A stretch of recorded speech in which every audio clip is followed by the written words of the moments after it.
നമസ്കാരം. തദ്ദേശ തെരഞ്ഞെടുപ്പിനൊരുങ്ങി സംസ്ഥാനം. 2 ഘട്ടമായി വോട്ടെടുപ്പ് നടക്കും. തിരുവനന്തപുരം മുതൽ ഇടുക്കി വരെയുള്ള ജില്ലകളിൽ ഡിസംബർ 9 ആദ്യഘട്ട വോട്ടെടുപ്പ് നടക്കും. തൃശൂർ മുതൽ കാസർഗോഡ് വരെ ഡിസംബർ 11 രണ്ടാം ഘട്ട പോളിംഗ്, 13 വോട്ടെണ്ണൽ നടക്കും. രാവിലെ 7 മുതൽ വൈകുന്നേരം 6 വരെയാണ് പോളിംഗ് സമയം. തെരഞ്ഞെടുപ്പ് കമ്മീഷന്റെ വിജ്ഞാപനവും വരണാധികാരി പുറപ്പെടുവിക്കുന്ന തെരഞ്ഞെടുപ്പ് നോട്ടീസ് പരസ്യപ്പെടുത്തലും 2025 നവംബർ 14 വെള്ളി. നാമനിർദ്ദേശ പത്രിക സമർപ്പിക്കുന്നതിനുള്ള അവസാന തീയതി 2025 നവംബർ 21 വെള്ളി. നാമനിർദ്ദേശ പത്രികകളുടെ സൂക്ഷ്മ പരിശോധന സ്ക്രൂട്ടിനി 2025 നവംബർ 22 ശനി. സ്ഥാനാർത്ഥിത്വം പിൻവലിക്കാനുള്ള അവസാന തീയതി, വിഡ്രോവലിനുള്ള അവസാന തീയതി 2025 നവംബർ 24 തിങ്കൾ. ആവശ്യമുള്ള പക്ഷം ജില്ലകളിൽ വോട്ടെടുപ്പ് നടത്തുന്നതിനുള്ള തീയതി. 2 ഘട്ടമായിട്ടാണ് ഇത്തവണ പോളിംഗ് നടത്തുന്നത്. കഴിഞ്ഞ തവണ അത് 3 ഘട്ടമായിരുന്നു. അത് കോവിഡിൻ്റെ പശ്ചാത്തലത്തിൽ 3 ഘട്ടമായിരുന്നു. ഇത്തവണ 2 ഘട്ടമായിട്ടാണ് പോളിംഗ് നടത്തുന്നത്. തിരുവനന്തപുരം, കൊല്ലം, പത്തനംതിട്ട, ആലപ്പുഴ, കോട്ടയം, ഇടുക്കി, എറണാകുളം ജില്ലകളിൽ 7 ജില്ലകളിൽ 2025 ഡിസംബർ 9 ചൊവ്വാഴ്ചയായിരിക്കും പോളിംഗ്. തൃശ്ശൂർ, പാലക്കാട്, മലപ്പുറം, കോഴിക്കോട്, വയനാട്, കണ്ണൂർ, കാസർഗോഡ് ജില്ലകളിൽ 7 ജില്ലകളിൽ 2025 ഡിസംബർ 11 വ്യാഴാഴ്ചയായിരിക്കും പോളിംഗ്. ഡിസംബർ 9 ഡിസംബർ 11 2 ഘട്ടമായി രാവിലെ 7 മണി മുതൽ വൈകുന്നേരം 6 മണി വരെയായിരിക്കും പോളിംഗ്. വോട്ടെണ്ണൽ നടത്തുന്നത്, കൗണ്ടിംഗ് 2025 ഡിസംബർ 13 ശനിയാഴ്ചയാണ്. തിരഞ്ഞെടുപ്പ് നടപടികൾ പൂർത്തിയാക്കാനുള്ള അവസാന തീയതി 2025 ഡിസംബർ 18. രജീഷ് നൽകിന് ചേരുന്നുണ്ട് കൂടുതൽ വിശദാംശങ്ങളുമായി. രജീഷ്, മുൻപൊക്കെ തന്നെയും 3 ഘട്ടമായിട്ടൊക്കെ നടന്നിരുന്ന വോട്ടെടുപ്പാണ് ഇത്തവണ 2 ഘട്ടമായിട്ട് നടക്കുന്നുണ്ട്. ഏറെ കാത്തിരുന്ന ഒരു തീയതി പ്രഖ്യാപനമാണ് ഉണ്ടായിരിക്കുന്നത്. മുന്നണികളൊക്കെ തന്നെ ആവേശത്തിലാണോ? ഇപ്പോൾ തന്നെ പ്രചരണമൊക്കെ ആരംഭിച്ചിട്ടുണ്ടോ? എങ്ങനെയാണ്? സംസ്ഥാനത്ത് മാതൃകാ പെരുമാറ്റച്ചട്ടം ഇന്നു മുതൽ നിലവിൽ വന്നിരിക്കുകയാണ്. 2 ഘട്ടമായാണ് ഇത്തവണത്തെ തദ്ദേശ സ്വയംഭരണ തെരഞ്ഞെടുപ്പുകൾ നടക്കുന്നത്. ആദ്യഘട്ടം എന്ന് പറയുന്നത് ഡിസംബർ 9 നടത്തുന്നതാണ്. തിരുവനന്തപുരം, കൊല്ലം, പത്തനംതിട്ട, ആലപ്പുഴ, കോട്ടയം, ഇടുക്കി, എറണാകുളം ജില്ലകളിലാണ് ആദ്യഘട്ട തെരഞ്ഞെടുപ്പ് നടക്കുക. അതിനുശേഷം 2ാം ഘട്ടം ഡിസംബർ 11 അത് തൃശ്ശൂർ, പാലക്കാട്, മലപ്പുറം, കോഴിക്കോട്, വയനാട്, കണ്ണൂർ, കാസർഗോഡ് ജില്ലകളിലായി. അങ്ങനെ തെക്കൻ കേരളത്തിൽ മുതൽ മധ്യ കേരളം വരെയും പിന്നീട് മധ്യ കേരളം മുതൽ വടക്കൻ കേരളം വരെയും അങ്ങനെ 2 ഘട്ടമായിട്ടാണ് ഇത്തവണ തെരഞ്ഞെടുപ്പ് നടത്തുന്നത്.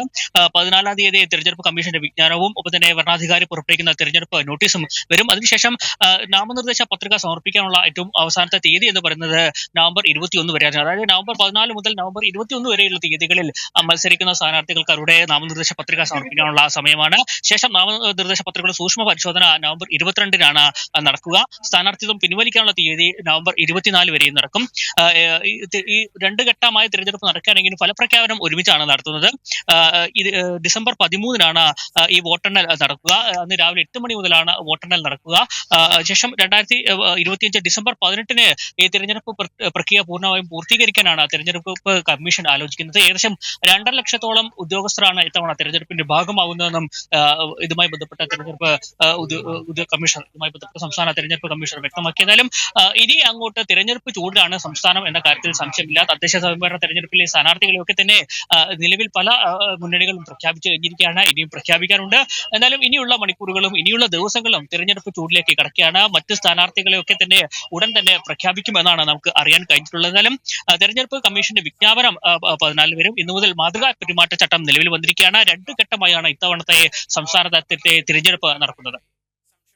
ശരി, രജീഷ് നൽകുകയാണ് വിവരങ്ങൾ നൽകിയത്. ഏതായാലും തദ്ദേശ തെരഞ്ഞെടുപ്പിന് ഒരുങ്ങിയിരിക്കുകയാണ് സംസ്ഥാനം. 2 ഘട്ടമായിട്ടുള്ള ഒരു വോട്ടെടുപ്പ് അതാണ് നിശ്ചയിച്ചിരിക്കുന്നത്. തിരുവനന്തപുരം മുതൽ ഇടുക്കി വരെയുള്ള ജില്ലകളിലാണ് ഡിസംബർ 9 ആദ്യഘട്ട വോട്ടെടുപ്പ് നടക്കുക. അതിനുശേഷം തൃശ്ശൂർ മുതൽ കാസർഗോഡ് വരെയുള്ള മറ്റു ജില്ലകളിൽ 11 ഡിസംബർ 11 രണ്ടാം ഘട്ട പോളിംഗ് നടക്കും.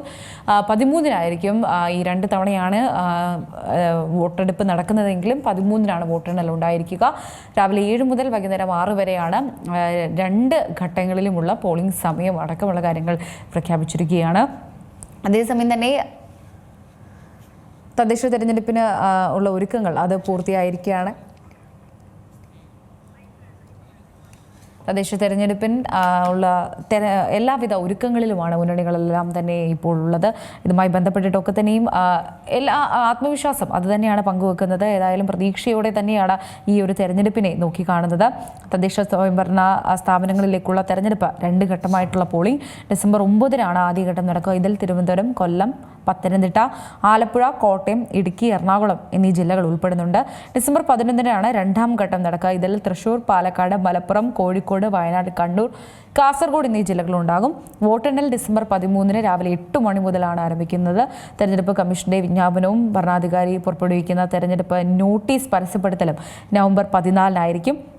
നാമനിർദ്ദേശ പത്രിക സമർപ്പണം ഉണ്ടാകുക 2025 ഡിസംബർ 21-നാണ്. സൂക്ഷ്മ പരിശോധന നവംബർ 22-ന് നടക്കും. നാമനിർദ്ദേശ പത്രിക പിൻവലിക്കൽ നവംബർ 24-നാണ്. തെരഞ്ഞെടുപ്പ് പ്രക്രിയകൾ അവസാനിപ്പിക്കേണ്ട തീയതി ഡിസംബർ 18 എന്നീ തീയതികളിലാണ്. ഇപ്പോൾ ഇതുമായി ബന്ധപ്പെട്ടിട്ടുള്ള കാര്യങ്ങളൊക്കെ തന്നെ പ്രഖ്യാപിച്ചിരിക്കുകയാണ് തെരഞ്ഞെടുപ്പ് കമ്മീഷൻ. ഏതായാലും തികഞ്ഞ ആത്മവിശ്വാസത്തിൽ തന്നെയാണ് പ്രവർത്തകരുള്ളത്. തദ്ദേശ തെരഞ്ഞെടുപ്പിൽ കോൺഗ്രസ് സജ്ജമാണെന്നാണ് സണ്ണി ജോസഫ് പറയുന്നത്. തികഞ്ഞ വിജയപ്രതീക്ഷയാണ് അദ്ദേഹം പങ്കുവെക്കുന്നത്. ഏതായാലും KPCC അധ്യക്ഷനടക്കം വിജയപ്രതീക്ഷ തന്നെ പങ്കുവെക്കുന്നുണ്ട്. ഡിസംബർ 9-ന് തിരുവനന്തപുരം മുതൽ എറണാകുളം വരെയുള്ള ജില്ലകൾ.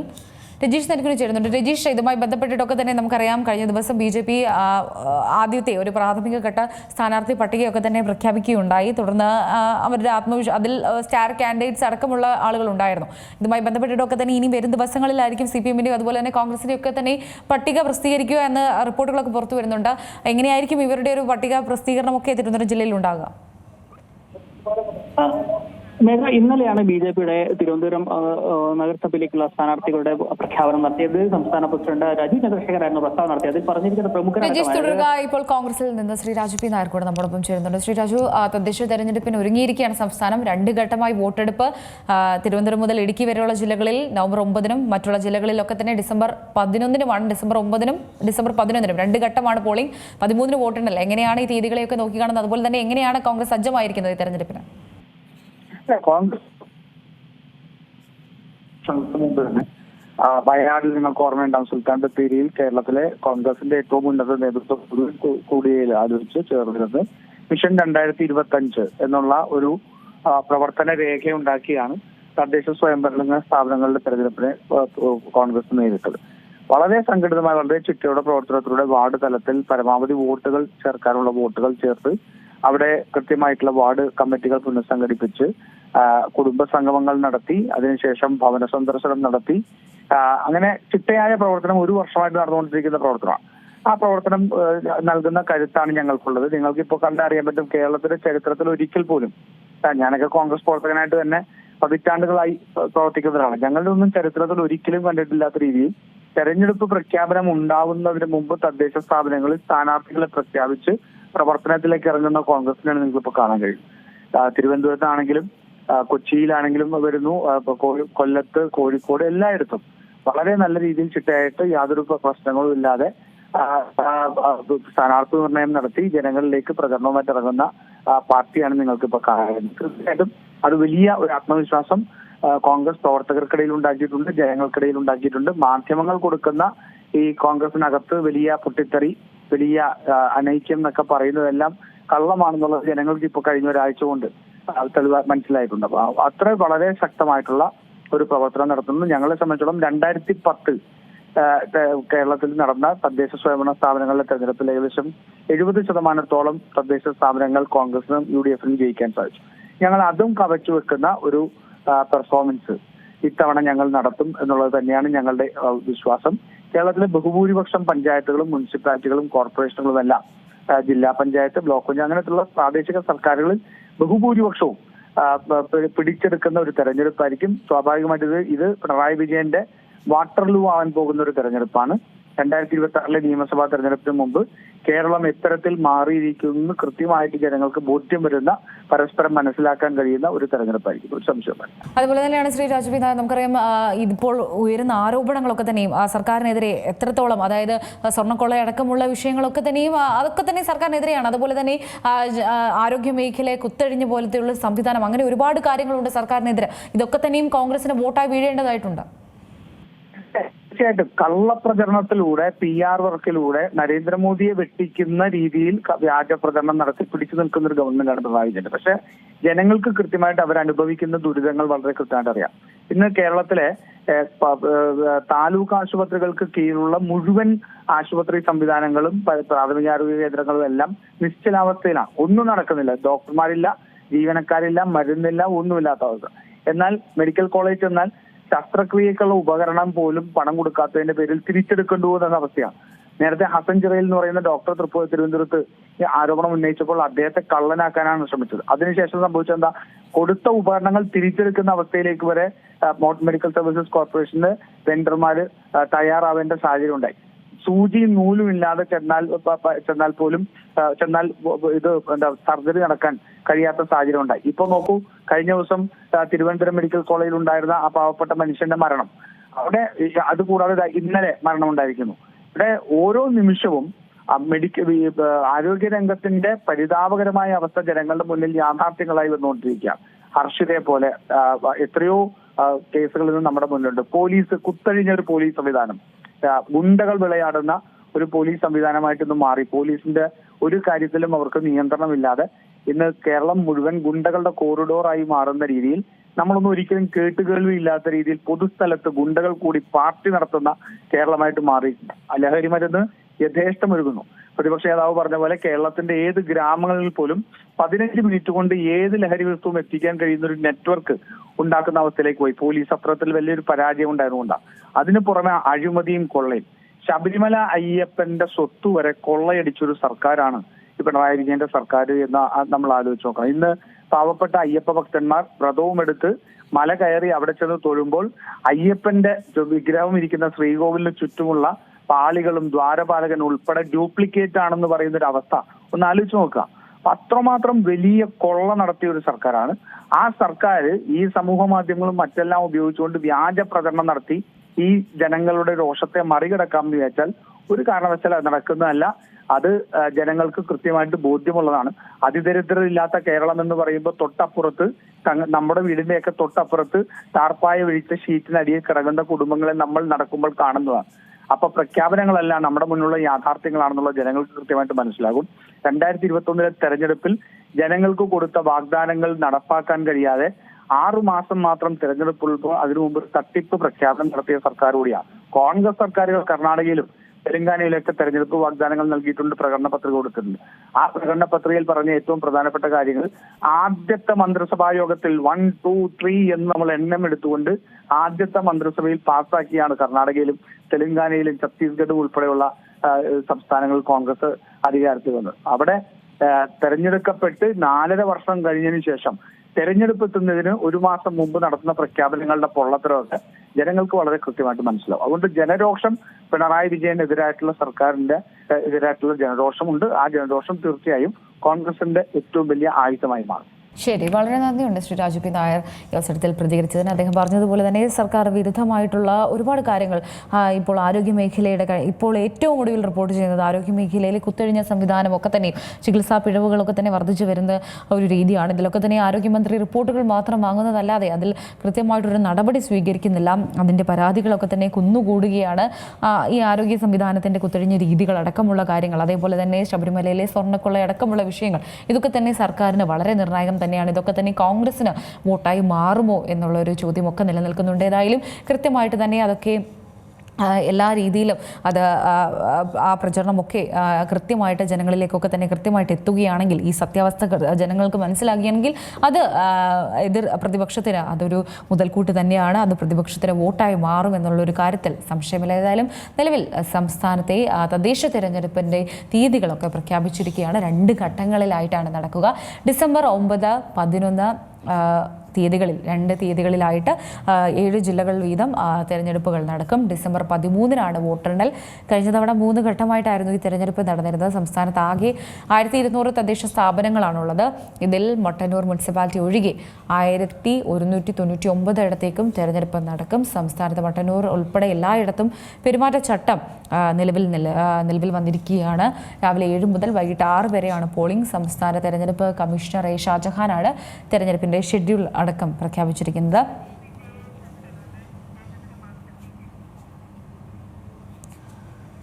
ഇപ്പോൾ ബി ജെ പിയിൽ നിന്ന് ടി പി ജയചന്ദ്രൻ മാസ്റ്റർ കൂടെ നമ്മോടൊപ്പം ചേരുന്നുണ്ട്. ശ്രീ ടി പി ജയചന്ദ്രൻ, അങ്ങനെ സംസ്ഥാനത്തെ തദ്ദേശ തെരഞ്ഞെടുപ്പ് തീയതികൾ പ്രഖ്യാപിച്ചിരിക്കുകയാണ്. 2 ഘട്ടങ്ങളിലായിട്ടാണ് നടക്കുക. നമുക്കറിയാം, നിലവിൽ സർക്കാരിനെതിരെ ഉയരുന്ന ആരോപണങ്ങളൊക്കെ തന്നെ പ്രധാനമായിട്ടും ശബരിമലയിലെ സ്വർണ്ണക്കൊള്ള, അതേപോലെ തന്നെ കുത്തെഴിഞ്ഞിരിക്കുന്ന ആരോഗ്യ മേഖല, പോലീസിൻ്റെ പെരുമാറ്റം മുതലായ കാര്യങ്ങളൊക്കെ തന്നെ സർക്കാരിനെതിരാണ്. അപ്പോൾ ഈ ഒരു തെരഞ്ഞെടുപ്പ് ഏതായാലും തീയതി അടക്കം പ്രഖ്യാപിച്ചിരിക്കുകയാണ്. ഈ കാര്യം സർക്കാരിന് അത് അവരെ ഭരണത്തിൽ നിന്ന് ഇറക്കാൻ വേണ്ടിയുള്ള പോയിന്റുകളാകില്ലേ? ഇതൊക്കെ തന്നെയും വോട്ടായി മാറില്ലേ? നോക്കൂ, കഴിഞ്ഞ 4 മാസക്കാലമായി കേരള രാഷ്ട്രീയത്തിന്റെ ഗതിയെ മാറ്റി മറിക്കുന്ന തരത്തിലുള്ള ഒരു തെരഞ്ഞെടുപ്പ് ഫലമായിരിക്കും ഈ തദ്ദേശ സ്വയംഭരണ സ്ഥാപന തെരഞ്ഞെടുപ്പ് മുൻപോട്ട് വെക്കുന്നത്. അതിനു വേണ്ടിയുള്ള മുന്നൊരുക്കങ്ങളായിരുന്നു കഴിഞ്ഞ 4 മാസക്കാലമായി BJP മുന്നോട്ട് വെച്ചത്. അവികസിത കേരളത്തിന് പകരം ഒരു വികസിത കേരളം, അഴിമതിയിൽ നിന്ന് വിമുക്തമായ ഒരു വികസിതമായ ഒരു സംസ്ഥാനവും തദ്ദേശ സ്ഥാപനങ്ങളും, ആ അർത്ഥത്തിലുള്ള വലിയ മുന്നൊരുക്കങ്ങളാണ് ഭാരതീയ ജനതാ പാർട്ടി നടത്തിക്കൊണ്ടിരുന്നത്. താങ്കൾ ചൂണ്ടിക്കാണിച്ചതുപോലെ വികസന രംഗത്ത് തകർന്നടിഞ്ഞുപോയ കേരളം, രാജ്യം കുതിക്കുമ്പോൾ കേരളം തകരുകയാണ്. ആരോഗ്യ രംഗമായാലും വിദ്യാഭ്യാസ രംഗമായാലും ക്രമസമാധാന മേഖലയായാലും, ഇന്നലെ അപൂർണമായ കെട്ടിടം തകർന്നു വീണ 2 കുട്ടികളും ചികിത്സ കിട്ടാതെ മരിക്കപ്പെട്ട ആ ഒരു ശിവപ്രിയ എന്ന് പറഞ്ഞ സഹോദരിയുമൊക്കെ നമ്മുടെ മുമ്പിൽ വെക്കുന്നത് കേരളത്തിന്റെ ദുരവസ്ഥയാണ്. അതോടൊപ്പം തന്നെ ആശയപരമായ ഐക്യമില്ലാതെ തമ്മിൽ തല്ലുന്ന ഐക്യ ജനാധിപത്യ മുന്നണിയും കേരളത്തിന്റെ തകർച്ചയ്ക്ക് കാരണമായ ഇടതുപക്ഷ മുന്നണിയെയും ഒരു പാഠം പഠിപ്പിക്കുന്നതിന് വേണ്ടിയുള്ള തയ്യാറെടുപ്പാണ് കേരളത്തിലെ തദ്ദേശ സ്വയംഭരണ സ്ഥാപന തെരഞ്ഞെടുപ്പിൽ കേരളത്തിലെ വോട്ടർമാർ ഇത്തവണ എടുത്തിരിക്കുന്ന തീരുമാനം. അത് കൃത്യമായിട്ടും ഞാൻ സൂചിപ്പിച്ച പോലെ കേരളത്തിലെ രാഷ്ട്രീയത്തിന്റെ ഗതിയെ തന്നെ മാറ്റിമറിക്കുന്ന പുതിയൊരു ദിശാബോധം കേരളത്തിൽ നൽകുന്ന ഒരു വലിയ മുന്നേറ്റം കേരളത്തിൽ ഉണ്ടാകുന്ന തെരഞ്ഞെടുപ്പായിരിക്കും. അതിന് അരയും തലയും മുറുക്കി ഭാരതീയ ജനതാ പാർട്ടിയും ദേശീയ ജനാധിപത്യ സഖ്യവും മുന്നൊരുക്കങ്ങളൊക്കെ പൂർത്തിയാക്കി കഴിഞ്ഞിരിക്കുന്നു. ഇന്നത്തോടുകൂടി തെരഞ്ഞെടുപ്പ് ഗോതയിൽ വർദ്ധിത വീര്യത്തോടെ 2 മുന്നണികൾക്കുമെതിരായുള്ള കേരളത്തിലെ പുതിയൊരു രാഷ്ട്രീയ സംസ്കാരത്തിന് തുടക്കം കുറിക്കുന്ന പ്രസ്ഥാനമായിട്ട് ദേശീയ ജനാധിപത്യം മുന്നേറും എന്ന കാര്യത്തിൽ ഒരു സംശയവും വേണ്ട. ശരി, വളരെ നന്ദിയുണ്ട് ശ്രീ ടി പി ജയചന്ദ്രൻ അവസരത്തിൽ പ്രതികരിച്ചതിന്. അദ്ദേഹം പറഞ്ഞതുപോലെ അഴിമതി മുക്തമായ വികസിത കേരളം എന്നൊരു ലക്ഷ്യമാണ് BJP മുന്നോട്ട് വെക്കുന്നത്. പ്രതിപക്ഷത്തിനും അതുപോലെ തന്നെ ഭരണപക്ഷത്തിനും എതിരായിട്ടുള്ള ഒരു പോരാട്ടം തന്നെയായിരിക്കും BJP മുന്നോട്ട് വെക്കുന്നതെന്നാണ് അദ്ദേഹം പറഞ്ഞത്. ഏതായാലും സംസ്ഥാനത്ത് തദ്ദേശ തെരഞ്ഞെടുപ്പ് 2 ഘട്ടങ്ങളിലായിട്ടാണ് നടക്കുന്നത്. ഇനിയും ഒരു തെരഞ്ഞെടുപ്പ് കാലമാണ് ഉണ്ടാകുന്നത്. ഇതിൻ്റെ പ്രചാരണങ്ങളൊക്കെ തന്നെയും പാർട്ടികളൊക്കെ തന്നെയും ശക്തമായിട്ട് തന്നെ മുന്നോട്ട് വെക്കും. അതിന് മുന്നോടിയായിട്ട് തന്നെ സ്ഥാനാർത്ഥി പ്രഖ്യാപനം അടക്കമുള്ള കാര്യങ്ങളിലേക്കൊക്കെ തന്നെ കടക്കും. ഏതായാലും 9-11 തീയതികളിലാണ് തെരഞ്ഞെടുപ്പ് നടക്കുക. 2 ഘട്ടങ്ങളിലായിട്ടാണ് നടക്കുന്നത്. ഡിസംബർ 13-നാണ് വോട്ടെണ്ണൽ നടക്കുന്നത്. ഏതായാലും സർക്കാരിന് ഈ ഒരു തെരഞ്ഞെടുപ്പ് വളരെ നിർണായകം തന്നെയാണ്. പ്രത്യേകിച്ച് ഒരുപാട് ആരോപണങ്ങളുടെ ഒക്കെ തന്നെ മുങ്ങിക്കുളിച്ച് നിൽക്കുന്ന ഒരു സർക്കാർ തന്നെയാണ്. അതിനാൽ തന്നെ ഈ ഒരു തെരഞ്ഞെടുപ്പ് വളരെ നിർണായകമാണ്. ഒരു ഭരണ തുടർച്ച എന്നുള്ളൊരു അവകാശമാണ്, അല്ലെങ്കിൽ അതുമായി ബന്ധപ്പെട്ടിട്ടുള്ള കാര്യങ്ങളൊക്കെ തന്നെയാണ് CPM മുന്നോട്ട് വെക്കുന്നത്. ഒരു ഭരണ തുടർച്ച ഉണ്ടാകും, അല്ലെങ്കിൽ കഴിഞ്ഞ പ്രാവശ്യത്തേതുപോലെ ഈ വട്ടവും ആവർത്തിക്കും മുതലായ കാര്യങ്ങളാണ് പറയുന്നത്. പക്ഷേ അത് എത്രത്തോളം ശരിയാകും എന്നത് കാണേണ്ടത് തന്നെയാണ്. കഴിഞ്ഞ തവണയൊക്കെ നടന്നത് 3 ഘട്ടമായിട്ടുള്ള ഒരു തെരഞ്ഞെടുപ്പായിരുന്നു. പക്ഷേ ഇത്തവണ 9-11 തീയതികളിലായി 2 ഘട്ടങ്ങളിലായിട്ടാണ് വോട്ടെടുപ്പ് നടക്കുന്നത്. 13-നാണ് വോട്ടെണ്ണൽ. സംസ്ഥാനത്താകെ 1200 തദ്ദേശ സ്ഥാപനങ്ങളാണുള്ളത്. മട്ടന്നൂർ മുനിസിപ്പാലിറ്റി ഒഴികെ 1199 ഇടത്തേക്കും തിരഞ്ഞെടുപ്പ് നടക്കും. സംസ്ഥാനത്ത് മട്ടന്നൂർ ഉൾപ്പെടെ എല്ലായിടത്തും ഇന്നു മുതൽ പെരുമാറ്റച്ചട്ടം അടക്കം നിലവിൽ വന്നിട്ടുണ്ട്. ഇപ്പോൾ രാഷ്ട്രീയ നിരീക്ഷകൻ ശ്രീ ജോർജ് പൊടിപ്പാറ കൂടെ നമ്മോടൊപ്പം ചേരുന്നുണ്ട്. ശ്രീ ജോർജ് പൊടിപ്പാറ, അങ്ങനെ തെരഞ്ഞെടുപ്പ് തീയതികൾ അത് പ്രഖ്യാപിച്ചിരിക്കുകയാണ്. വോട്ടെണ്ണൽ നടക്കുന്നത് 13-നാണ്. 2 ഘട്ടമായിട്ടാണ് നടക്കുന്നത്. ഈ ഒരു തവണത്തെ തെരഞ്ഞെടുപ്പ് അത് വളരെ നിർണായകമാണ്. കാരണം ഒരു ഭരണ തുടർച്ചയാണ് സർക്കാർ ആവശ്യപ്പെടുന്നത്. CPM പറയുന്നതും അത് നടക്കും, അല്ലെങ്കിൽ അവർക്ക് ആവശ്യം അത് തന്നെയാണ്, അത് ആവശ്യപ്പെടുന്നുമുണ്ട്. പക്ഷേ അത് നടക്കുമോ ഈ ഒരു തവണ? കാരണം നമുക്കറിയാം എത്രത്തോളം ആരോപണങ്ങളാണ്, പ്രത്യേകിച്ച് ആരോഗ്യ മേഖല താറുമാറായിക്കൊണ്ടിരിക്കുകയാണ്. അതേപോലെ തന്നെ സ്വർണ്ണക്കൊള്ള അടക്കമുള്ള വിഷയങ്ങൾ, ഈ കാര്യങ്ങളൊക്കെ തന്നെ കൃത്യമായിട്ട് ജനങ്ങളിലേക്ക് എത്തിക്കാൻ സാധിച്ചാൽ, അല്ലെങ്കിൽ അത് കൃത്യമായിട്ട് തന്നെ ഉപയോഗിക്കാൻ സാധിക്കുകയാണെങ്കിൽ അത് കോൺഗ്രസിനൊരു നേട്ടം തന്നെയല്ലേ? അവർക്കൊരു തിരിച്ചു ഭരണത്തിലേക്ക് എത്താൻ സാധിക്കുമോ? തീർച്ചയായിട്ടും ഈ തെരഞ്ഞെടുപ്പ് വളരെ നിർണായകമാണ് എല്ലാ മുന്നണികളെ സംബന്ധിച്ചിടത്തോളം. കാരണം ഇത് വരാനിരിക്കുന്ന നിയമസഭാ തെരഞ്ഞെടുപ്പിന്റെ ഒരു സെമി ഫൈനലായിട്ടാണ് കാണുന്നത്. അക്ഷരാർത്ഥത്തിൽ ഈ തെരഞ്ഞെടുപ്പ് രാഷ്ട്രീയ സ്വാധീനത്തെ സംബന്ധിച്ചുള്ള ഒരു ലിറ്റ്മസ് ടെസ്റ്റാണ്. അവകാശവാദങ്ങൾക്കപ്പുറം യഥാർത്ഥത്തിൽ ജനങ്ങൾ എങ്ങനെ ചിന്തിക്കുന്നു, ജനങ്ങൾ ആർക്കൊപ്പമാണ് എന്നുള്ളത് കൃത്യമായി തെളിയിക്കപ്പെടുന്ന ഒരു തെരഞ്ഞെടുപ്പാണിത്. ഈ തെരഞ്ഞെടുപ്പ് ആർക്ക് തിരിച്ചടി ഉണ്ടായാലും വരാനിരിക്കുന്ന നിയമസഭാ തെരഞ്ഞെടുപ്പിൽ ആ മുന്നണികളുടെ ആത്മവിശ്വാസം ചോർന്നു പോകും എന്നുള്ളതൊരു വസ്തുതയാണ്. അത് UDF എന്നോ LDF എന്നോ BJP എന്നോ വ്യത്യാസമില്ല. 3 മുന്നണികളെ സംബന്ധിച്ചിടത്തോളം അത് വളരെ നിർണായകമാണ്. അപ്പൊ അതുകൊണ്ട് തന്നെ ഇപ്പൊ തെരഞ്ഞെടുപ്പിന്റെ ഒരു ചിത്രം വ്യക്തമായി കഴിഞ്ഞു. 2 ഘട്ടമായിട്ട്, കഴിഞ്ഞ തവണ കോവിഡിന്റെ ഒരു പശ്ചാത്തലത്തിൽ 3 ഘട്ടമായിട്ടായിരുന്നു തെരഞ്ഞെടുപ്പ്. ഇത്തവണ 2 ഘട്ടമാണ്. തിരുവനന്തപുരം മുതൽ എറണാകുളം വരെയുള്ള 9 ജില്ലകളിൽ ഡിസംബർ 9-ാം തീയതിയും, തൃശ്ശൂർ മുതൽ അങ്ങ് വടക്കോട്ട് കാസർഗോഡ് വരെയുള്ള 7 ജില്ലകളിൽ ഡിസംബർ 11-ാം തീയതിയാണ് വോട്ടെടുപ്പ് നടക്കുക. 13-ാം തീയതിയാണ് വോട്ടെണ്ണൽ. അപ്പൊ സ്വാഭാവികമായിട്ടും പെരുമാറ്റച്ചട്ടവും ഇന്നത്തെ ഇതോടുകൂടി തന്നെ വന്നു. വിജ്ഞാപനം 14-ന് പുറത്തു വരും. പക്ഷെ ഇന്ന് മുതൽ തന്നെ ഏകദേശം തെരഞ്ഞെടുപ്പ് പെരുമാറ്റച്ചട്ടം നിലവിൽ വരും എന്നാണ് തെരഞ്ഞെടുപ്പ് ഓഫീസർ വ്യക്തമാക്കിയത്. അപ്പൊ സ്വാഭാവികമായിട്ടും കേരളം തെരഞ്ഞെടുപ്പ് മൂഡിലേക്കല്ല, അക്ഷരാർത്ഥത്തിൽ തെരഞ്ഞെടുപ്പ് ജ്വരത്തിലേക്ക് അല്ലെങ്കിൽ തെരഞ്ഞെടുപ്പ് ആവേശത്തിലേക്ക് എത്തിക്കഴിഞ്ഞു. മുന്നണികളെല്ലാം തന്നെ പല തലത്തിൽ പല ഘട്ടത്തിൽ ചർച്ചകൾ നടക്കുന്നു. ഏതാണ്ട് ചില സ്ഥലങ്ങളിലെങ്കിലും ധാരണയായിരിക്കുന്നു. കോർപ്പറേഷനുകളിലേക്ക് ഇരു മുന്നണികളും ചില കോർപ്പറേഷനുകളിൽ സ്ഥാനാർത്ഥി പട്ടിക തന്നെ പ്രഖ്യാപിച്ചു കഴിഞ്ഞു. തിരുവനന്തപുരത്ത് UDF-ന്റെ പട്ടിക ഏതാണ്ട് പൂർണ്ണമായും പുറത്തു വന്നു. കൊല്ലത്ത് 13 പേരുടെ പേരുകൾ, തിരുവനന്തപുരത്ത് BJP-യുടെ ആദ്യഘട്ട പട്ടിക പുറത്തു വന്നു. അങ്ങനെ മറ്റു കോർപ്പറേഷനുകളിലും ഏതാണ്ട് സമാനമായി തന്നെ പട്ടിക പ്രഖ്യാപനത്തിന്റെ വക്കിലൊക്കെ എത്തി നിൽക്കുകയാണ്. മറ്റു തലത്തിലും ഗ്രാമപഞ്ചായത്ത് തലത്തിലും ജില്ലാ പഞ്ചായത്ത് തലത്തിലും ഒക്കെ സീറ്റ് വിഭജന ചർച്ചകൾ മുറുകുന്നുണ്ട്. ചിലയിടത്തൊക്കെ ധാരണയായി, ചിലയിടത്തൊക്കെ ഏതാനും സീറ്റുകളെയൊക്കെ ചൊല്ലിയുള്ള തർക്കങ്ങൾ. കോട്ടയത്ത് UDF, കോട്ടയത്ത് മുസ്ലിം ലീഗ് ഒരു സീറ്റ് ആവശ്യപ്പെട്ടിരിക്കുന്നു, ജോസഫ് ഗ്രൂപ്പ് കൂടുതൽ സീറ്റ് ആവശ്യപ്പെടുന്നു. അങ്ങനെയൊക്കെ ചില പ്രശ്നങ്ങളൊക്കെ ഉണ്ട്. എങ്കിലും ഏറെക്കുറെ തെരഞ്ഞെടുപ്പ് സീറ്റ് വിഭജനം സംബന്ധിച്ച ചർച്ചകളൊക്കെ തകൃതിയായിട്ട് നടന്നുകൊണ്ടിരിക്കുകയാണ്. മാത്രമല്ല, ഈ കുറി നമ്മൾ കണ്ടൊരു കാഴ്ച എന്താണെന്ന് വെച്ചാൽ, തെരഞ്ഞെടുപ്പിന് മുന്നോടിയായിട്ട് വോട്ടർ പട്ടിക പുതുക്കുന്നതിൽ എല്ലാ വാർഡുകളിലും എല്ലാ മുന്നണികളുടെയും ആളുകൾ പരമാവധി വോട്ടർമാരെ ചേർക്കുന്നതിൽ മത്സരബുദ്ധിയോടെ പ്രവർത്തിച്ച ഒരു കാഴ്ചയും നമ്മൾ കണ്ടു. അപ്പോൾ ഇത് വളരെ കൃത്യമായി തന്നെ ഈ തെരഞ്ഞെടുപ്പ് അതിന്റെ എല്ലാ മുന്നണികളെയും സംബന്ധിച്ചിടത്തോളം ഇതൊരു ജീവൻ മരണ പോരാട്ടമാണ്. അതുകൊണ്ട് തന്നെ ഒരു സാധ്യതകളും അല്ലെങ്കിൽ എവിടെയെല്ലാം ഏതെല്ലാം രീതിയിൽ അവർക്ക് സ്വാധീനം ചെലുത്താമോ ആ സകല സ്വാധീനവും എല്ലാ വിഭവശേഷിയും വിനിയോഗിച്ചുള്ള ഒരു പോരാട്ടം തന്നെയായിരിക്കും നമ്മൾ കാണാൻ പോകുന്നത്. അപ്പൊ അക്ഷരാർത്ഥത്തിൽ ഒരു യുദ്ധഭൂമിയായിട്ട് കേരളം മാറാൻ പോവുകയാണ്. ഇനിയുള്ള ഈ ഡിസംബർ 11 വരെയുള്ള ദിവസങ്ങളിൽ കേരളം ഇളക്കി മറിക്കുന്ന ഒരു വലിയ തെരഞ്ഞെടുപ്പ് പോരാട്ട വേദിയാണ് നമുക്ക് കാണാൻ കഴിയുക. അപ്പൊ ഇപ്പോൾ ആർക്കാണ് സാധ്യത? ഇപ്പൊ താങ്കൾ സൂചിപ്പിച്ചു, അതായത് ഇടതുമുന്നണി ആവശ്യപ്പെടുന്നത് പോലെ ഈ തെരഞ്ഞെടുപ്പിൽ തുടർച്ചയായിട്ട് നടക്കുന്ന നിയമസഭാ തെരഞ്ഞെടുപ്പിൽ അവർ ആഗ്രഹിക്കുന്നതും അവർ മുന്നോട്ട് വെക്കുന്നതും ഒരു 3-ാം ഊഴമാണ്, 3.0 എന്നാണ് അവർ പറയുന്നത്. അത് സാധിക്കുമോ ഇല്ലയോ എന്നത് ഈ തെരഞ്ഞെടുപ്പിലെ അവരുടെ പ്രകടനത്തിന്റെ അടിസ്ഥാനത്തിൽ കൂടി നമുക്ക് വിലയിരുത്താനാകും. UDF-ന്റെ അവകാശവാദം പോലെ ഭരണവിരുദ്ധ വികാരം അത്രമേൽ ശക്തമാണോ? ശബരിമലയിലെ സ്വർണ്ണക്കൊള്ളയടക്കം, ആരോഗ്യ മേഖലയുടെ സമ്പൂർണ്ണ തകർച്ചയടക്കം, ഇങ്ങനെ ഒട്ടേറെ വിഷയങ്ങൾ പല മേഖലകളിലും ആവശ്യത്തിന് ഫണ്ടില്ലാത്തത് മൂലം പല കാര്യങ്ങളും തടസ്സപ്പെടുന്നു. ആശുപത്രികളിൽ അത്യാവശ്യം മരുന്നുകൾ മൂലമില്ല, ഉപകരണങ്ങൾ വാങ്ങാൻ പറ്റുന്നില്ല. അതുപോലെ പാചക തൊഴിലാളികൾക്ക് അങ്ങനെ വൻതുക കുടിശ്ശിക പല മേഖലകളിലും ഉണ്ട്. സർക്കാർ ജീവനക്കാർക്ക് ഇപ്പോൾ ഒരു 4% DA കൊടുത്തെങ്കിലും അവർക്ക് കിട്ടാനുള്ള DA ബാക്കി എന്ന് പറയുന്നത് 13-15% DA ഇപ്പോഴും കുടിശ്ശികയാണ്.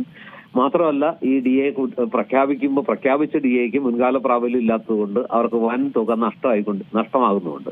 അപ്പൊ ഇതിന് ഒട്ടേറെ വിഷയങ്ങൾ ചിത്രത്തിലുണ്ട്. അതിനിടയ്ക്ക് ക്ഷേമ പദ്ധതി പ്രഖ്യാപനം, ക്ഷേമ പെൻഷൻ 1600-ൽ നിന്ന് 2000 ആക്കി ഉയർത്തി. അതുപോലെ തന്നെ ഇതുവരെ പെൻഷൻ ഇല്ലാത്ത 35 മുതൽ 60 വരെയുള്ള സ്ത്രീകൾക്ക് 1000 രൂപ പ്രതിമാസം പെൻഷൻ കൊടുക്കുന്ന ഒരു പദ്ധതി ആവിഷ്കരിക്കുന്നു. അതുപോലെ അംഗൻവാടി അധ്യാപകർക്ക്, അംഗൻവാടി ജീവനക്കാർക്ക് 1000 രൂപ, അതുപോലെ തന്നെ മറ്റ് പല മേഖലകളിലും ഏറ്റവും താഴെത്തട്ടിൽ 1000 രൂപയുടെ വർധനവ് പല മേഖലകളിലും അനുവദിച്ചിട്ടുണ്ട്. അപ്പൊ ഇതെല്ലാം ഏത് രീതിയിൽ വർക്കൗട്ട് ആകും, ഇതെല്ലാം വോട്ടായി മാറുമോ? അതിന് പുറമെ ഇപ്പൊ വലിയ സർവേ നടത്താൻ പോകുന്നു. ഇങ്ങനെ ഒട്ടേറെ കാര്യങ്ങളുമായിട്ട് അവര് പ്രകടന പത്രികയിൽ പറഞ്ഞ 900-ലധികം കാര്യങ്ങളിൽ അത് വളരെ ചുരുക്കം കാര്യങ്ങൾ ഒഴികെ എല്ലാം നിറവേറ്റി എന്നുള്ള അവകാശവാദം. മറിച്ച് UDF-ഉം BJP-യും ആശ്രയിക്കുന്നത് പൂർണ്ണമായിട്ടും സർക്കാർ വിരുദ്ധ വികാരത്തെയാണ്. സർക്കാരിനെതിരായ, അതായത് മുഖ്യമന്ത്രിയുടെ മകൾക്കെതിരെ അടക്കം നിരവധി ആരോപണങ്ങൾ ഉയരുന്നു. മറ്റു പല മേഖലകളിലും ഏറ്റവും ഒടുവിൽ ശബരിമലയിലെ സ്വർണ്ണക്കൊള്ളയടക്കം അതിൽ പ്രമുഖർ പോലും അറസ്റ്റിലായേക്കും എന്നുള്ളൊരു സാധ്യത ഇപ്പോഴും നിലനിൽക്കുന്നുണ്ട്. ഹൈക്കോടതി ഡിവിഷൻ ബെഞ്ച്, ദേവസ്വം ബെഞ്ച് നേരിട്ടാണ് അന്വേഷണത്തിന് മേൽനോട്ടം വഹിക്കുന്നത്. SIT അന്വേഷണം തകൃതിയായിട്ട് നടക്കുന്നത്. അപ്പോൾ ഒരുപാട് വിഷയങ്ങൾ ഇരുഭാഗത്തും പറയാനുണ്ട്. നേട്ടങ്ങളും വികസനവും ഉയർത്തിപ്പിടിച്ചുകൊണ്ട് LDF, മറിച്ച് സർക്കാരിന്റെ ഭരണപരാജയം, ശബരിമലയിലെ അടക്കമുള്ള വലിയ തീവട്ടിക്കൊള്ളകൾ, അതുപോലെ പല മേഖലകളിലും വലിയ വീഴ്ചകൾ, സാധാരണ ജനങ്ങൾ അനുഭവിക്കുന്ന ദുരിതങ്ങൾ, ഇങ്ങനെ ഒത്തിരി കാര്യങ്ങൾ ഉയർത്തിപ്പിടിച്ചുകൊണ്ട് UDF-ഉം അതുപോലെ തന്നെ മറ്റു പല കാര്യങ്ങളും ഉയർത്തിപ്പിടിച്ചുകൊണ്ട് ഇതെല്ലാം ഉയർത്തിപ്പിടിച്ചുകൊണ്ട് BJP-യും രംഗത്തുണ്ട്. അപ്പോൾ ആർക്കാവും എന്തായാലും നമുക്ക് ഒരു കാര്യം ഉറപ്പിക്കാൻ പറ്റും, BJP-യുടെ പെർഫോമൻസിനേക്കാൾ ഇതിനകത്ത് ഏറ്റവും കേരളം ഉറ്റുനോക്കുന്ന പ്രകടനം തീർച്ചയായിട്ടും LDF-ന്റെയും UDF-ന്റെയാണ്. UDF-ന് എത്രത്തോളം മുന്നോട്ട് വരാൻ പറ്റും? കഴിഞ്ഞ തവണ താരതമ്യേന മോശമായ ഒരു പ്രകടനമാണ് UDF കാഴ്ചവെച്ചത്. നേരെ മറിച്ച് LDF ഏതാണ്ട് 60% തദ്ദേശ ഭരണ വാർഡുകൾ പിടിച്ചടക്കി. ജില്ലാ പഞ്ചായത്താവട്ടെ, കോർപ്പറേഷനുകളാവട്ടെ, പ്രധാനപ്പെട്ട രാഷ്ട്രീയ പോരാട്ടം നടക്കുന്ന മേഖലകളിലെല്ലാം അല്ലെങ്കിൽ ഘടകങ്ങളിലെല്ലാം LDF വലിയ വിജയം കുറിക്കുന്ന കാഴ്ചയാണ് കണ്ടത്. പക്ഷെ ഇത്തവണ UDF കുറെ കൂടി മുൻകൂട്ടി ആസൂത്രണം ചെയ്ത് വളരെ ചിട്ടയായ പ്രവർത്തനങ്ങളിലൂടെ സ്ഥാനാർത്ഥി പട്ടിക പോലും പ്രധാനപ്പെട്ട കോർപ്പറേഷനുകളിലൊക്കെ മുൻപേ പ്രഖ്യാപിച്ച് ഒരല്പം അതായത് മറ്റാരേക്കാൾ മുമ്പിലാണ് എന്ന ഒരു പ്രതീതി ജനിപ്പിച്ചുകൊണ്ട് അരയും തലയും മുറുക്കി രംഗത്തിറങ്ങുന്ന ഒരു കാഴ്ചയുണ്ട്. അപ്പൊ അതുകൊണ്ട് തന്നെ പോരാട്ടം തീവാറും. BJP-യെ സംബന്ധിച്ചിടത്തോളം നിലവിൽ അവർ ഭരിക്കുന്ന പാലക്കാട് നഗരസഭയടക്കം അതൊക്കെ നിലനിർത്തുക, പന്തളം നിലനിർത്തുക, തിരുവനന്തപുരം പിടിച്ചെടുക്കുക എന്നുള്ളത് ഒരു അഭിമാന പോരാട്ടമാണ്. ലോക്സഭാ തെരഞ്ഞെടുപ്പിൽ അവർക്ക് ലഭിച്ച വലിയ വോട്ടിംഗ് പെർസെന്റേജ് തദ്ദേശ ഭരണ തെരഞ്ഞെടുപ്പിലും ആവർത്തിക്കാൻ കഴിഞ്ഞാൽ വലിയ അത്ഭുതങ്ങൾ സാധ്യമാകും എന്നൊരു പ്രതീക്ഷയും അവർക്കുണ്ട്. അപ്പൊ ഏതായാലും ആർക്കും ഇതിനകത്ത് മാറി നിൽക്കാൻ കഴിയില്ല, ഒഴിഞ്ഞു മാറാൻ കഴിയില്ല. കാരണം 10,000-കണക്കിന് സ്ഥാനാർത്ഥികൾ രംഗത്ത് വരുന്ന ഏറ്റവും പ്രാദേശിക തലത്തിൽ ഏറ്റവും സാധാരണ പ്രവർത്തകന്റെ വിജയം, അതായത് തൊട്ട അയൽവക്കത്തുള്ള ഒരാൾക്ക് വോട്ട് ചെയ്യുന്ന ആണ് ഇപ്പൊ സ്ഥാനാർത്ഥിയാകുക. ഇപ്പൊ കോർപ്പറേഷനിലായാലും ഗ്രാമപഞ്ചായത്ത് വാർഡുകളിലായാലും എന്നും കാണുന്ന, എന്നും ഇടപഴകുന്ന മനുഷ്യരാണ് കൺമുന്നിൽ സ്ഥാനാർത്ഥികളായിട്ട് വരിക. ഒരു നിയമസഭാ സ്ഥാനാർത്ഥിയോ ലോക്സഭാ സ്ഥാനാർത്ഥിയൊക്കെ വളരെ അകലെയുള്ള ആളുകളാണ്. ഒരുപക്ഷെ അതിനു മുമ്പ് കണ്ടിട്ട് പോലും ഉണ്ടാവില്ല. നേരെ മറിച്ച് ഇതല്ല, നിത്യജീവിതത്തിൽ എന്നോണം കണ്ടുമുട്ടുന്ന, സുഖദുഃഖങ്ങളിൽ പങ്കുചേരുന്ന, വീട്ടിലൊരു പ്രശ്നം ഉണ്ടായാൽ മെമ്പർ അല്ലാതെ തന്നെ ഓടിയെത്തുന്ന മനുഷ്യര്, അങ്ങനെ എന്നും കണ്ടുകൊണ്ടിരിക്കുന്ന, എന്നും ഓരോ കാര്യങ്ങളുമായിട്ട് ഇടപഴകുന്ന മനുഷ്യരാണ് സ്ഥാനാർത്ഥികളായിട്ട് നമ്മുടെ മുമ്പിൽ വരുന്നത്. അവരിൽ ആരെ തെരഞ്ഞെടുക്കുമെന്നൊരു കൺഫ്യൂഷൻ ഉണ്ട്. അതുകൊണ്ട് തന്നെ ഇത്തരം ഘട്ടത്തിൽ ഈ പഞ്ചായത്ത് തെരഞ്ഞെടുപ്പിൽ 100%, ഈ തദ്ദേശ തെരഞ്ഞെടുപ്പിൽ 100% രാഷ്ട്രീയ പോരാട്ടമാണോ എന്ന് നമുക്ക് പറയാൻ പറ്റില്ല. അതിൽ വ്യക്തിപരമായ മികവ്, അതുപോലെ തന്നെ വ്യക്തിബന്ധങ്ങളുടെ ഒരു ഊഷ്മളത, അതുപോലെ തന്നെ പെരുമാറ്റം, അങ്ങനെ ഒരുപാട് ഘടകങ്ങളുണ്ട്. അതുകൊണ്ട് 100% രാഷ്ട്രീയ പോരാട്ടമാണോ എന്ന് ചോദിച്ചാൽ അല്ല എന്ന് ഉത്തരം പറയേണ്ടി വരും. പക്ഷെ എങ്കിലും രാഷ്ട്രീയ പോരാട്ടത്തിന്റെ ഒരു മാപിനിയായിട്ട് ജില്ലാ പഞ്ചായത്തുകളിലേക്കുള്ള തെരഞ്ഞെടുപ്പ്, അതുപോലെ തന്നെ കോർപ്പറേഷനുകളിലേക്കുള്ള തെരഞ്ഞെടുപ്പ് വലിയൊരളവിൽ രാഷ്ട്രീയ പോരാട്ടത്തിന്റെ തന്നെ കൃത്യമായ അളവുകോലായി മാറും. ശരി, ഞാൻ ഇടപെടുകയാണ് സമയപരിധി മൂലം. വളരെ നന്ദിയുണ്ട് ഈ അവസരത്തിൽ പ്രതികരിച്ചത്. ഏതായാലും സംസ്ഥാനത്ത് തദ്ദേശ തെരഞ്ഞെടുപ്പ് തീയതികൾ പ്രഖ്യാപിച്ചിരിക്കുകയാണ്. ഇപ്പോൾ CPM-ൽ VP മുസ്തഫ കൂടെ നമ്മോടൊപ്പം ചേരുന്നുണ്ട്. ശ്രീ മുസ്തഫ, സംസ്ഥാന തദ്ദേശ തെരഞ്ഞെടുപ്പ് 2 ഘട്ടങ്ങളായി നടക്കുമെന്നാണ് ഇപ്പോൾ പ്രഖ്യാപിച്ചിരിക്കുന്നത്. നിലവിലെ ഒരു സാഹചര്യത്തിൽ സർക്കാരിനെതിരെ നിരവധി ആരോപണങ്ങളാണ്, പ്രധാനമായിട്ടും ആരോഗ്യ മേഖലയിലെ അവസ്ഥ, അതേപോലെ തന്നെ ശബരിമല കൊള്ള, അങ്ങനെ പോകുന്നു. അതേപോലെ പോലീസിനെതിരെയുള്ള ആരോപണം, അങ്ങനെ ഒരുപാട് ആരോപണങ്ങളുണ്ട്. ഈ കാര്യങ്ങളൊക്കെ തന്നെ ഈ തെരഞ്ഞെടുപ്പിനെ ബാധിക്കുമോ? CPM-ന്റെ വോട്ട് ചോരുന്നതിലേക്ക് ഇത് ഒരു ഘടകമാകുമോ? തദ്ദേശ സ്വയംഭരണ സ്ഥാപനങ്ങളിലേക്കുള്ള തെരഞ്ഞെടുപ്പിൽ വൻ കുതിപ്പാണ് ഇടതുപക്ഷ ജനാധിപത്യ മുന്നണി നടത്താൻ വേണ്ടി പോകുന്നത്. കേരളത്തിലെ ഒരു പ്രവണത, ഓരോ തെരഞ്ഞെടുപ്പിലും ഓരോ രീതിയിലുള്ള വോട്ടിംഗ് പാറ്റേൺ ആണ് ഉണ്ടാകുന്നത്. നിയമസഭാ തെരഞ്ഞെടുപ്പിലെ വോട്ടിംഗ് പാറ്റേൺ അല്ല ലോക്സഭാ തെരഞ്ഞെടുപ്പിൽ ഉണ്ടാകുന്നത്. ഈ രണ്ടിലേക്കുമുള്ള വോട്ടിംഗ് പാറ്റേൺ അല്ല തദ്ദേശ സ്വയംഭരണ സ്ഥാപനങ്ങളിലേക്കുള്ള തെരഞ്ഞെടുപ്പിലുള്ളത്. എന്നാൽ കഴിഞ്ഞൊരു 1/4 നൂറ്റാണ്ട് കാലത്തെ കേരളത്തിലെ തദ്ദേശ സ്വയംഭരണ സ്ഥാപന തെരഞ്ഞെടുപ്പിന്റെ ചിത്രം പരിശോധിച്ചാൽ അതിലെല്ലാം സംസ്ഥാന ഭരണത്തിൽ ആരായിരുന്നാലും ശരി ഇടതുപക്ഷ ജനാധിപത്യ മുന്നണിക്ക് മുൻതൂക്കം ലഭിച്ച സാഹചര്യമാണ് ഉണ്ടായിട്ടുള്ളത്. ഇത്തവണയും CPIM-ഉം LDF-ലെ മറ്റു ഘടകകക്ഷികളുമെല്ലാം മാസങ്ങൾക്ക് മുമ്പ് തന്നെ, ഏറ്റവും ചുരുങ്ങിയത് കഴിഞ്ഞ ആഗസ്റ്റ് മാസം തൊട്ട് തന്നെ ഈ തദ്ദേശ സ്വയംഭരണ സ്ഥാപനങ്ങളിലേക്കുള്ള തെരഞ്ഞെടുപ്പിന്റെ തയ്യാറെടുപ്പുകൾ ആരംഭിച്ചതാണ്. അതുകൊണ്ട് തന്നെ ഏറ്റവും ശക്തമായ നിലയിൽ അതിന് പുറമെയാണ് ഇപ്പോൾ ഗവൺമെന്റിന്റെ വലിയ പ്രഖ്യാപനങ്ങൾ. അത് പ്രഖ്യാപനങ്ങളല്ല, യാഥാർത്ഥ്യമായി കഴിഞ്ഞു. 2000 രൂപ ആയി സാമൂഹ്യക്ഷേമ പെൻഷൻ വർദ്ധിപ്പിച്ച് അത് ഈ നവംബർ മാസം തൊട്ട് കൊടുത്തു തുടങ്ങുകയാണ്. അതുപോലെ ജീവനക്കാരുടെ DA കുടിശ്ശിക കൊടുത്തു തീർക്കുന്നു. സ്കീം വർക്കേഴ്സിന്റെ എല്ലാം, ആശാ വർക്കേഴ്സിന്റെയും അംഗൻവാടി ജീവനക്കാരുടെയും പാചക തൊഴിലാളികളുടെയും എല്ലാം വേതനം നേരത്തെ ഉള്ളതിനേക്കാൾ വർദ്ധിപ്പിച്ചു. അതെല്ലാം നടപ്പിൽ വന്നു കഴിഞ്ഞു. അങ്ങനെ വാഗ്ദാനങ്ങൾ നൽകുകയും നൽകിയ വാഗ്ദാനം നടപ്പിലാക്കുകയും ചെയ്യുന്ന ഒരു ഗവൺമെന്റ് എന്നുള്ള നല്ല നിലയിൽ തന്നെയാണുള്ളത്. ആരോഗ്യ മേഖലയിലൊക്കെ ഏറ്റവും വലിയ മാറ്റമുണ്ടായിരിക്കുന്നു. അമേരിക്കയിൽ പോലും 1000 പ്രസവം നടക്കുമ്പോൾ 6 കുഞ്ഞുങ്ങൾ പ്രസവ സമയത്ത് മരിച്ചു പോകുന്നു. പക്ഷെ കേരളത്തിൽ അത് 5 അതിൽ താഴെയോ ആണ് എന്ന് നിതി ആയോഗിന്റെയും ആരോഗ്യ കുടുംബക്ഷേമ മന്ത്രാലയത്തിന്റെയും എല്ലാം കണക്കുകൾ തന്നെ വ്യക്തമാക്കുകയാണ്. അതുകൊണ്ട് വലിയ നിലയിൽ നമ്മുടെ പ്രാഥമിക ആരോഗ്യ കേന്ദ്രങ്ങളുടെ വിന്യാസം, അതിനെ ജനകീയവൽക്കരിക്കുന്നതിൽ നേരത്തെ ഉണ്ടായിരുന്ന ഈ മരുന്നിന്റെയൊക്കെ മണം കൊണ്ട് വേണ്ടത്ര സ്റ്റാഫും ജീവനക്കാരും ഇല്ലാതിരുന്ന സ്ഥാപനങ്ങളിലൊക്കെ ഇപ്പോ സൗകര്യങ്ങൾ കൂടിയപ്പോൾ ഈ സർക്കാർ ആശുപത്രികളെ ആശ്രയിക്കുന്ന രോഗികളുടെ എണ്ണം വൻതോതിൽ വർദ്ധിച്ചു. അതിന്റെ ഭാഗമായിട്ടുള്ള ചില പ്രശ്നങ്ങളാണ് ഇപ്പോൾ നേരിടുന്നത്. അപ്പൊ കൂടുതൽ സൗകര്യങ്ങളിലേക്ക് പോകേണ്ടതുണ്ട്. കിഫ്ബിയുടെ ഫണ്ടൊക്കെ ഉപയോഗിച്ച് മിക്കവാറും കേരളത്തിലെ എല്ലാ ആശുപത്രികൾക്കും പുതിയ കെട്ടിടങ്ങളും സൗകര്യങ്ങളും എല്ലാം വന്നു കഴിയുകയാണ്. അപ്പോൾ കൂടുതൽ ആളുകൾ സർക്കാർ ആശുപത്രിയെ ആശ്രയിക്കുമ്പോൾ ചിലപ്പോൾ വേണ്ടത്ര കിടക്ക സൗകര്യം, ബെഡ് സൗകര്യം കിട്ടുന്നില്ല എന്നുള്ളത് പോലുള്ള പരാതികളല്ലാതെ ആശുപത്രികൾ പഴയതുപോലെ ഡോക്ടറില്ല, സ്റ്റാഫില്ല, മരുന്നില്ല എന്ന പരാതികൾ ഇല്ലാത്ത വിധത്തിൽ കൂടുതൽ മെച്ചപ്പെട്ടു വന്നിരിക്കുകയാണ്. വിദ്യാഭ്യാസ മേഖലയിൽ, ഉന്നത വിദ്യാഭ്യാസ മേഖലയിലൊക്കെ ഇപ്പോ കേരളത്തിലെ സർവകലാശാലകൾ രാജ്യത്തെ ഏറ്റവും ഉയർന്ന നിലവാരത്തിലേക്ക് എത്തുന്നു. ആദ്യത്തെ 10 സർവകലാശാലകളിൽ 3 കേരളത്തിൽ നിന്നാണ്. ആദ്യത്തെ 100 മികച്ച കോളേജുകളിൽ 24 കേരളത്തിൽ നിന്നാണ്. ഇതൊക്കെ വലിയ നിലയിൽ ഉണ്ടായ മുന്നേറ്റം. നടക്കില്ല എന്ന് പറഞ്ഞിട്ട് അടച്ചുപൂട്ടിപ്പോയതാണ് നാഷണൽ ഹൈവേ അതോറിറ്റി അവരുടെ കേരളത്തിലെ ഓഫീസ്. ഇന്നിപ്പോ കേരളത്തിൽ ദേശീയപാത വികസനം യാഥാർത്ഥ്യമായി കഴിഞ്ഞിരിക്കുകയാണ്. ഇങ്ങനെ ജനങ്ങളുടെ ക്ഷേമവും നാടിന്റെ വികസനവും കോർത്തിണക്കിക്കൊണ്ടിട്ടുള്ള വികസനം, അധികാര വികേന്ദ്രീകരണം തന്നെ. ജനകീയാസൂത്രണ പ്രസ്ഥാനം 96-ൽ നയനാർ ഗവൺമെന്റ് ആരംഭിച്ച് LDF അതിനെ കൂടുതൽ വികസിപ്പിച്ചെടുത്തു. അങ്ങനെ പണവും അധികാരവും ഉള്ള തദ്ദേശ ഭരണ സ്ഥാപനങ്ങളായിട്ട് മാറി. ഈ നിലയിലെല്ലാമുള്ള നേട്ടങ്ങൾ സ്വാഭാവികമായും ഇടതുപക്ഷ ജനാധിപത്യ മുന്നണിയുടെ വലിയ കുതിപ്പിന്, അതുപോലെ രാഷ്ട്രീയ സാഹചര്യങ്ങൾ, സർവ്വദേശീയ തലം തൊട്ട് പ്രാദേശികം വരെയുള്ള രാഷ്ട്രീയ നിലപാടുകളും ഇടതുപക്ഷത്തിന്റെ ആശയങ്ങൾക്കും അതിന്റെ പ്രത്യേക ശാസ്ത്രത്തിനും മേൽക്കൈ നൽകുകയാണ്. വളരെ നന്ദിയുണ്ട് ശ്രീ VP മുസ്തഫ ഈ അവസരത്തിൽ പ്രതികരിച്ചത്. ജനങ്ങൾക്കൊപ്പമുള്ള അല്ലെങ്കിൽ ഒരു സർക്കാരാണ് ഉള്ളത്. അതിനാൽ തന്നെയും ഈ ഒരു തിരഞ്ഞെടുപ്പിലും ഇത് തന്നെയാണ് പ്രതിഫലിക്കുക എന്നുള്ളൊരു കാര്യമാണ് VP മുസ്തഫ പറഞ്ഞിരിക്കുന്നത്. എന്തായാലും സംസ്ഥാന തദ്ദേശ സ്വയംഭരണ സ്ഥാപനങ്ങളുടെ തിരഞ്ഞെടുപ്പ് തീയതികൾ പ്രഖ്യാപിച്ചിരിക്കുകയാണ്. 2 ഘട്ടമായിട്ടാണ് നടക്കുന്നത്. ഡിസംബർ 9, 11 തീയതികൾ. വാർത്താ ബുള്ളറ്റിൻ പൂർണ്ണമാകുന്നു. നന്ദി.